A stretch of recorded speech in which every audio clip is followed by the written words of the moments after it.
ng bula sa isang barangay sa Antipolo City. September pa raw yan, inirereklamo ng mga residente. Bakit nga ba bumabaha ng bula sa lugar? Narito ang Frontline Report.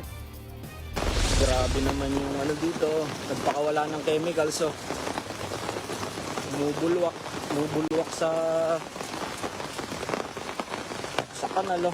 Hindi po yan bathtub at hindi rin yan bula mula sa sabong pampaligo. Kasabay ng malakas na ulang dulot ng habagat nitong Martes, binalot ng makapal na bula ang Iskinita at Creek sa Sitio Oreta sa Barangay San Isidro, Antipolo City. Alam mo, may tubig pa kasi bula yan. Bula yung baba.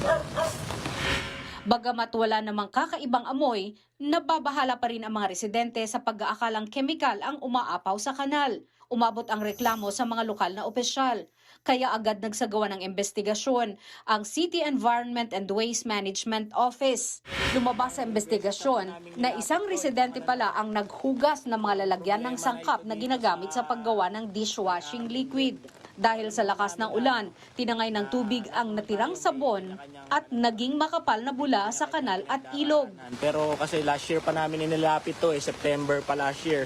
Wala naman nangyayari, puro bisita lang.